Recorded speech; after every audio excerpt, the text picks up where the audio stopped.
সকলকে শুভেচ্ছা জানিয়ে শুরু করছি আমাদের আজকের আলোচনার বিষয় মডার্ন ড্রামা থেকে লুক ব্যাক ইন অ্যাঙ্গার। লিখেছেন অসবর্ন। তো লুক ব্যাক ইন অ্যাঙ্গার অর্থাৎ রাগের মধ্যে ফিরে তাকানো। তো আমরা জানি যে অসবর্ন, যিনি এই ড্রামাটির লেখক, তার প্রথম ওয়াইফ প্যামেলার সাথে তার সম্পর্ক খুব একটা ভালো ছিল না।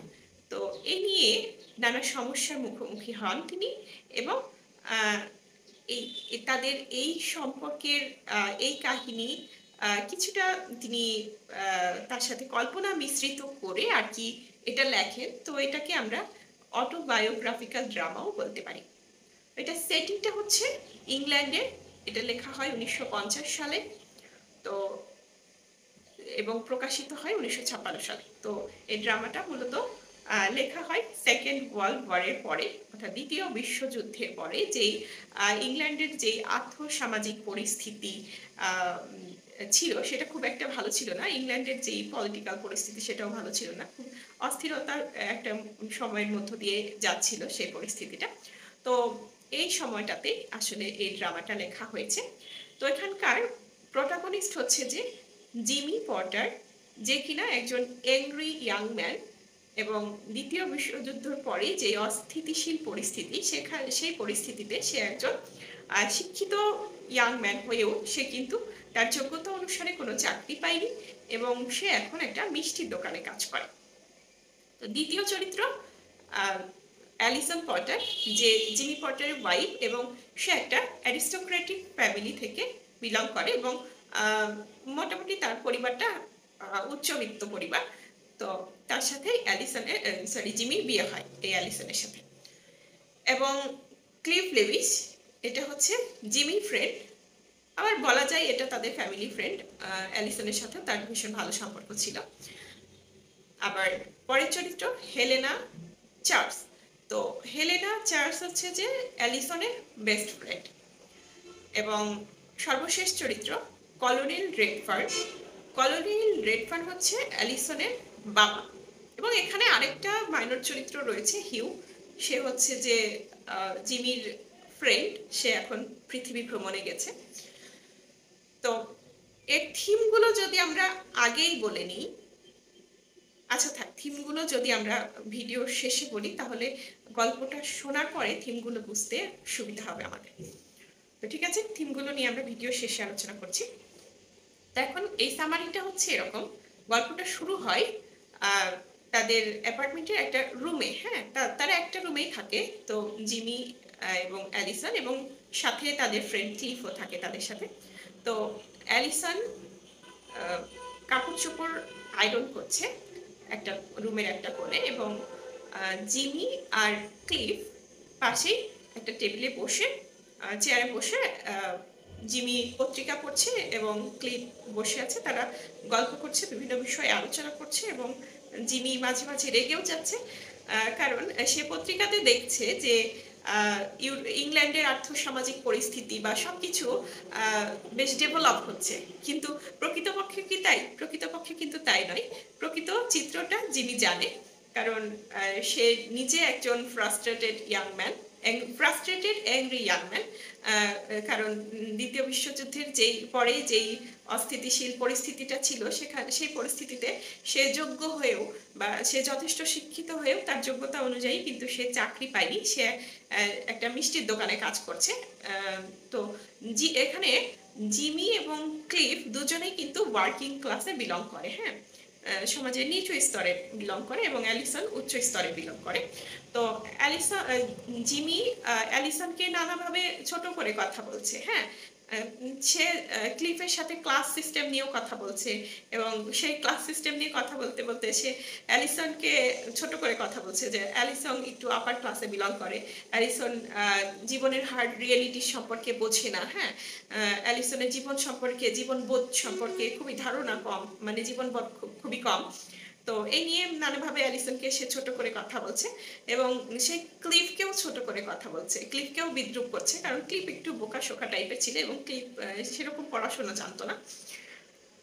তো এভাবে জিমি এবং ক্লিফ তাকে জিমিকে মাঝে মধ্যে থামতে বলছে, কিন্তু জিমি এইগুলোকে কন্টিনিউ করেই যাচ্ছে। হ্যাঁ, তো তারপরে আহ, একটা একটা পর্যায়ে ক্লিফ এবং জিমির মধ্যে একটা ধস্তাধস্তি হাতাহাতি মতো হয়, এবং জিমি অ্যালিসনের উপরে পড়ে যায় একটা সময়, এবং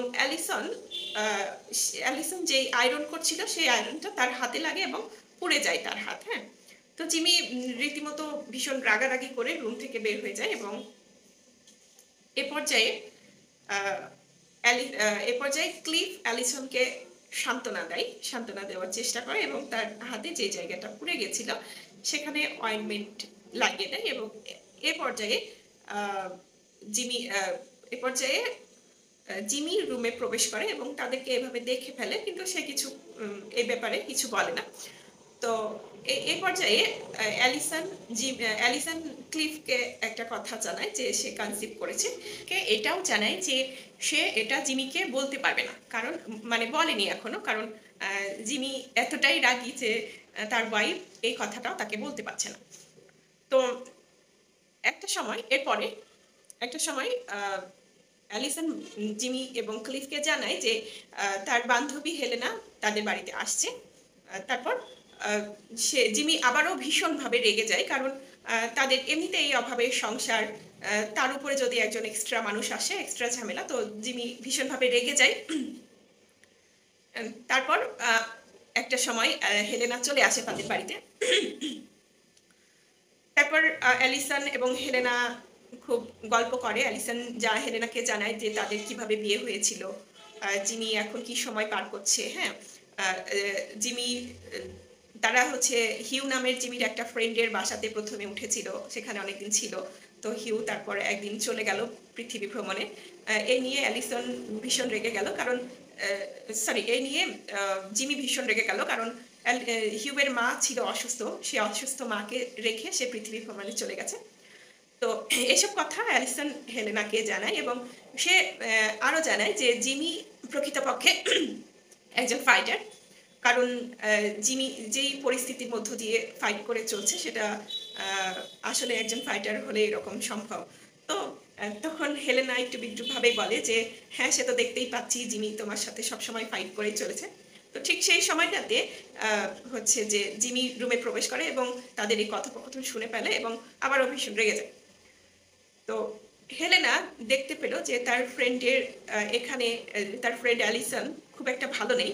তো সে সেই কারণে তার বাবা, অর্থাৎ অ্যালিসনের বাবা কলোনেল রেডফার্নকে ফোন করে এবং তাকে বলে যে হচ্ছে অ্যালিসনের পরিস্থিতি সম্পর্কে বলে এবং রেডফার্নকে অ্যালিসনকে নিয়ে যেতে বলে। তো রেডফার্ন আসতে চাইলো অ্যালিসনকে নিয়ে যেতে।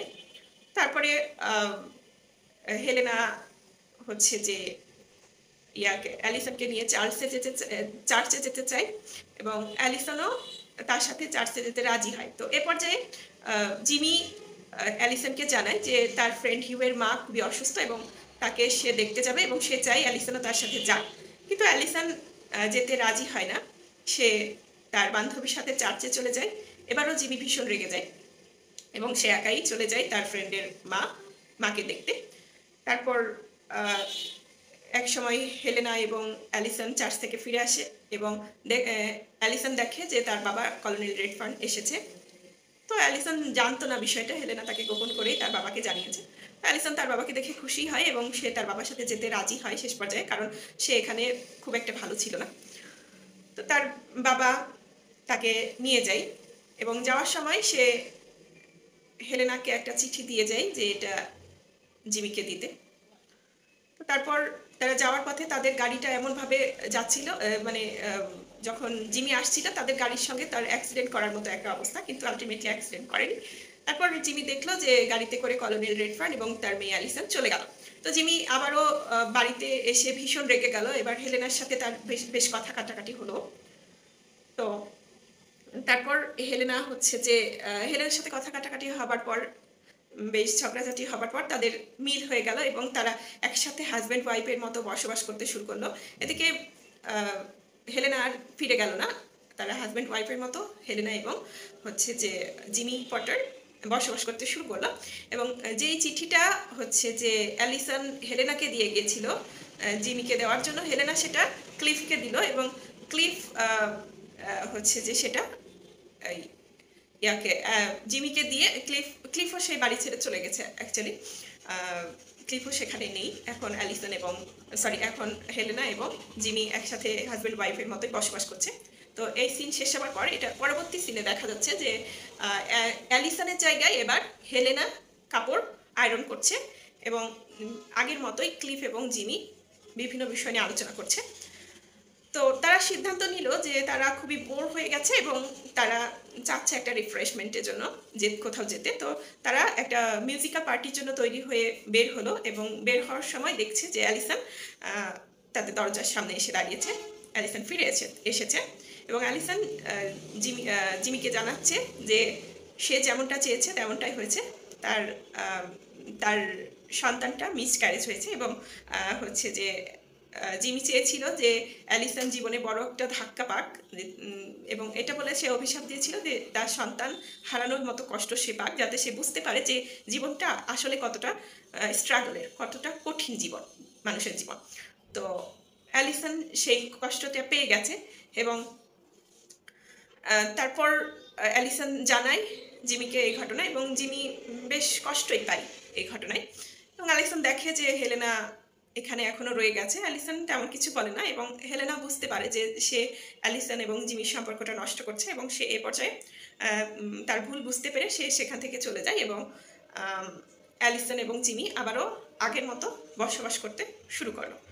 তো এই ছিল আমাদের আজকের ড্রামার সামারি। এবারে আমরা যদি থিমগুলো সম্পর্কে বলি তাহলে এখানে মোটামুটি আমরা বেশ কিছু থিম পেয়ে যাচ্ছি। প্রথমে হচ্ছে সোশিও ইকোনমিক রেস্টলেসনেস। আমরা জানি যে দ্বিতীয় বিশ্বযুদ্ধের পরের যে সময়টা সেটা আর্থসামাজিক যেই পরিস্থিতি ইংল্যান্ডে সেটা ভীষণ রেস্টলেস ছিল। তো সেটাই আসলে এখানে বলা হয়েছে। তারপর ফ্রাস্ট্রেটেড ইয়াং জেনারেশন। তো আমরা দেখতে পাই দ্বিতীয় বিশ্বযুদ্ধের যেই পরিস্থিতি, যে কোথাও যোগ্যতা অনুসারে কাজ পাওয়া যাচ্ছে না বা ইয়াং জেনারেশনগুলো সে কারণে ভীষণভাবে ফ্রাস্ট্রেটেড হয়ে আছে। হ্যাঁ, যেমনটা আমরা দেখছি যে জিমি একজন এই ফ্রাস্ট্রেশনের কারণে একজন অ্যাংরি ইয়াং ম্যান হয়ে উঠেছে এরকম। তো তারপরেরটা হচ্ছে ক্লাস কনফ্লিক্ট। তো আমরা দেখতে পাচ্ছি এখানে যে ক্লাস কনফ্লিক্ট রয়েছে, হচ্ছে লোয়ার ক্লাস আপার ক্লাসের মধ্যে একটা কনফ্লিক্ট রয়েছে। তো আবার পরেরটা হচ্ছে অ্যালিনেশন অ্যান্ড লোনলিনেস। আমরা দেখতে পাচ্ছি যে একে অপরের থেকে মনের দিক থেকে কতটা লোনলি তারা, হ্যাঁ, কতটা একাকী তারা। এটা হচ্ছে তাদের ফ্রাস্ট্রেশনের কারণে হয়ে থাকে, একটা মেন্টাল গ্যাপ তৈরি হয়। হ্যাঁ, তারপর বিটারনেস অফ রিয়েল লাইফ। তো আমরা দেখতে পাচ্ছি যে এই পরিস্থিতিতে মানুষের জীবন ধারণ কতটা স্ট্রাগল করতে হচ্ছে জীবন ধারণ করার জন্য এবং হচ্ছে কতটা তিক্ত হচ্ছে তাদের তিক্ত হচ্ছে একটা পরিস্থিতি, তিক্ততাপূর্ণ পরিস্থিতি সৃষ্টি হচ্ছে। এটা আমরা বুঝতে পারছি এদের সম্পর্ক দেখে, হ্যাঁ, এই জীবনের স্ট্রাগল দেখে। তারপর স্লোথ ইন ব্রিটিশ কালচার। আমরা দেখতে পাচ্ছি যে ব্রিটিশ কালচারে একটা জড়তা, একটা অসারতা বা অলসতা চলে এসেছে। তো এগুলোই ছিল মূলত আমাদের থিম। এই থিমগুলো পরীক্ষার প্রশ্নের আনসার করতে হলে অবশ্যই আমাদের উল্লেখ করতে হবে। এগুলো ভীষণ ইম্পর্টেন্ট। আমি স্ক্রিনে লিখে দিয়েছি থিমগুলো, এগুলো খাতায় নোট করে রাখতে পারেন। তো ঠিক আছে, আজকের আলোচনা এ পর্যন্তই। পরবর্তী ভিডিও পাওয়া পর্যন্ত আমাদের সঙ্গে থাকুন। ধন্যবাদ সকলকে।